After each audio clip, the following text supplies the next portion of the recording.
백성이 나를 떠나 돌아섰지만 내 사랑이 내 백성을 포기 못하니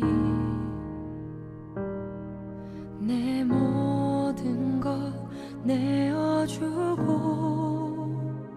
나 그들을 얻으리라. 여호와께 돌아가자.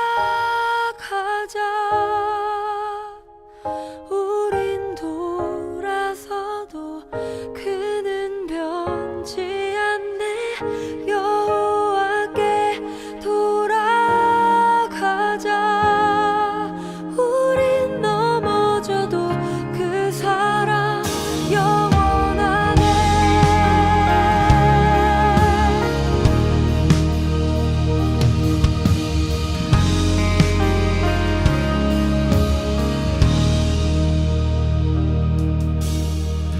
내 백성이 나를 떠나 돌아섰지만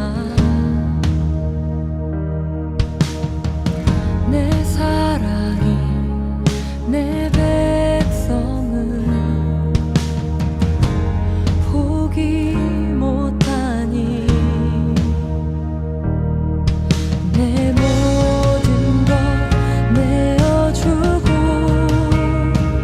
나 그들을 얻으리라. 여호와께 돌아가자. 우린 돌아서도 그는 변치 않네. 여호와께 돌아가자. 우린 넘어져도 그 사랑 영원하네. 사랑은 오래 참고 자신을 내어주네. 서로 사랑할 때 세상은 주보네. 사랑은 절대 지지 않네. 사랑은 오래 참고 자신을 내어주네. 서로 사랑할 때 세상은 주보네. 사랑은 절대 지지 않네. 여호와께 돌아가자. 우린 돌아서도 그는 변치 않네. 여호와께 돌아가자. 우린 넘어져도 그 사랑 영원하네. 여호와께 돌아가자. 우린 돌아서도 그는 변치 않네. 여호와께 돌아가자. 우린 넘어져도 그 사랑 영원하네.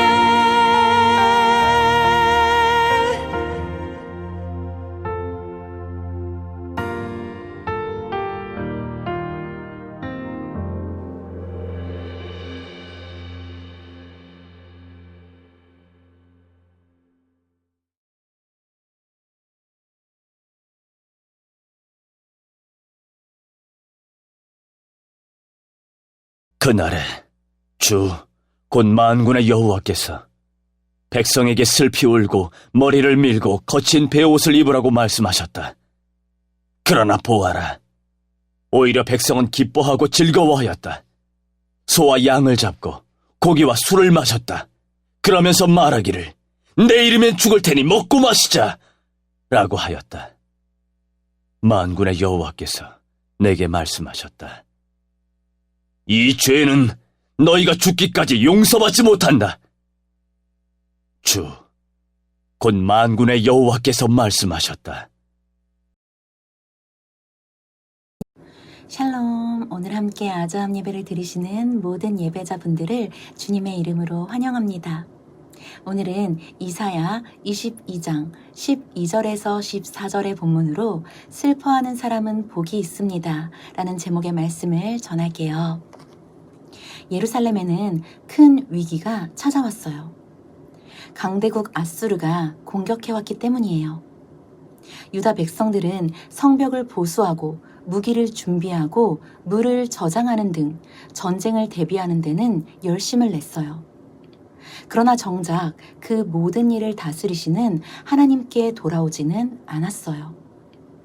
하나님께서는 그런 이스라엘 백성들을 향해서 슬피 울라, 애통하라 라고 말씀하셨어요.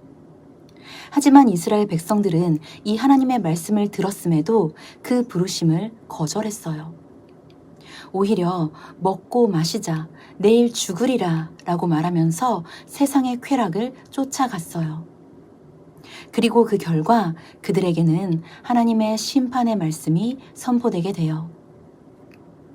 이 슬피 울라, 애통하라 라는 말씀은 유다 백성들만을 향해서 선포된 말씀이 아니에요. 오늘을 살아가는 우리들에게도 동일하게 선포되는 진리의 말씀이에요.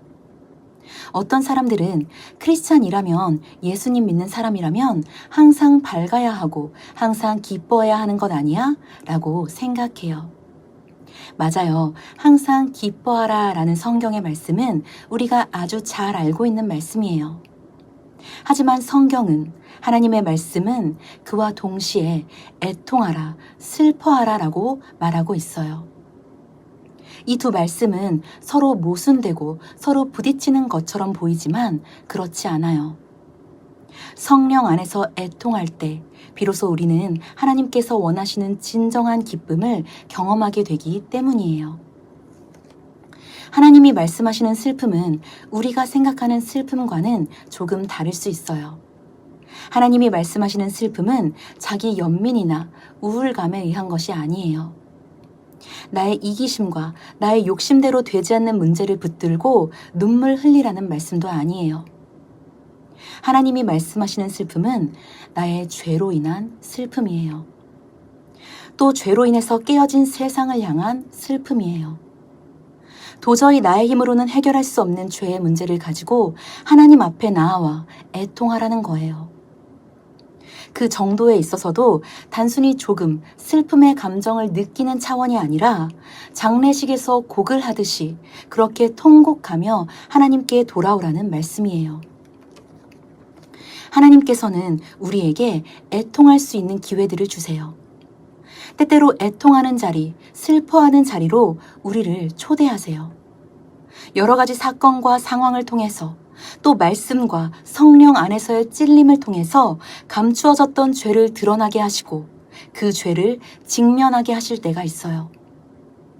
인생의 쾌락과 세상의 즐거움을 쫓으면서 영혼이 피폐해져 가는 것도 알지 못한 채 달려가고 있는 우리를 멈춰 세우실 때가 있어요.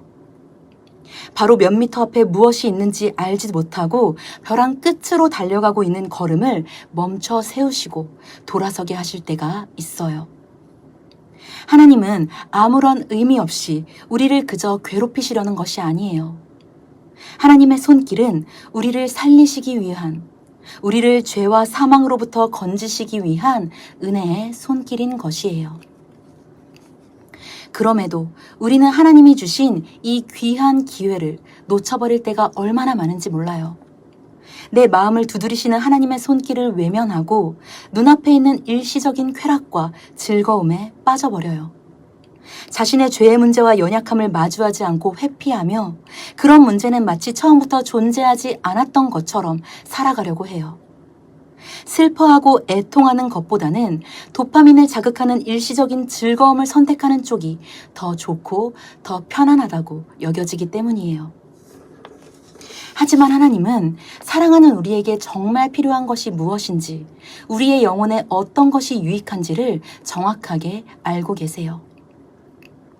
하나님은 내가 시선을 돌려서 애써 외면하고 싶어하는 그 문제, 나만 눈 감고 모른 척하면 될 것 같은 그 부분, 그 영역, 그 죄를 다루고 싶어 하세요. 마치 암세포와 같아서 지금 손을 대지 않으면 몸 전체로 퍼져서 사망에 이르게 하는 그 죄의 문제를 만지기 원하시는 거예요. 하나님의 이러한 손길은 우리를 멸망시키고 죽이려는 살인자의 무차별한 칼부림이 아니에요. 하나님의 손길은 숙련된 의사의 매우 정교한 수술과도 같아서 우리를 살게 하는 것이에요. 그렇다면 하나님의 은혜의 손길에 반응해서 애통하는 사람에게 찾아오는 결과는 무엇일까요? 마태복음 5장 4절의 말씀을 읽을게요. 슬퍼하는 사람은 복이 있다. 그들이 위로를 받을 것이다. 아멘. 이 말씀을 원어의 뉘앙스를 살려서 말한다면 이렇게 말할 수 있어요. 기뻐하라 슬퍼하는 사람들아. 너희는 복받은 사람들이다. 하나님께서 너희를 위로하실 것이다. 여기서 위로를 받는다라는 것은 단순한 감정적인 위안을 받는 것이나 마음이 편안해지는 것을 말하지 않아요. 이 말씀은 그러한 것들과는 비교할 수도 없는 하나님의 놀라운 구원과 회복이 임할 것이라고 선포하고 있는 거예요. 어떻게 해서 애통하는 자에게 이런 놀라운 선물이 주어지는 것일까요? 그것은 우리가 슬퍼하고 애통하는 그 자리에서 예수 그리스도를 만나게 되기 때문이에요. 스스로도 사랑할 수 없는 나를 위해서, 죄로 인해 죽을 수밖에 없는 나를 살리시기 위해서 십자가를 지신 그분의 사랑을 경험하게 되기 때문이에요. 십자가는 너는 죄인이 아니야, 너는 아무런 문제가 없어 라고 말하지 않아요. 오히려 십자가는 나의 죄가 얼마나 무섭고 끔찍한 것인지를 보여줘요. 죄가 없으신 하나님의 아들이 처참하고 잔혹하게 처형당해야 할 만큼 나의 죄가 심각하다는 것을 말해줘요. 그러나 그와 동시에 십자가는 그럼에도 불구하고 나를 사랑하신 그리스도의 사랑이 얼마나 아름답고 완전한지를 보여줘요.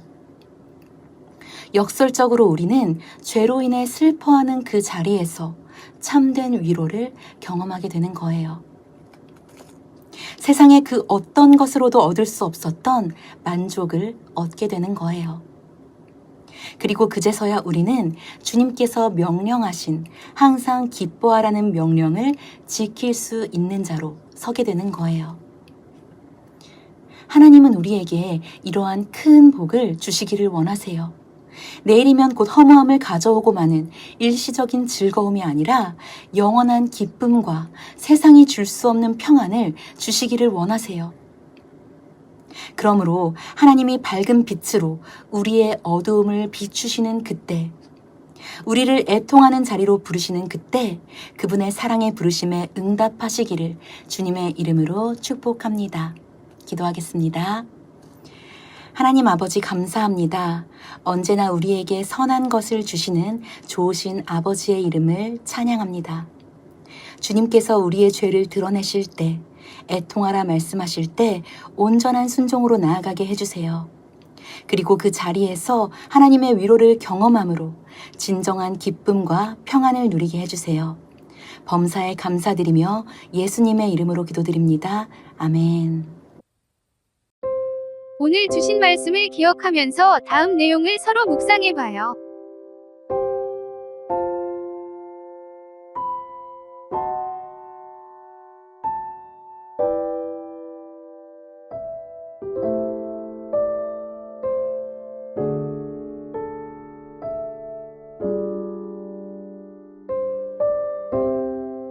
이제 주님께서 주신 기도로 예배를 마치겠습니다. 정성껏 마음 모아 기도합시다.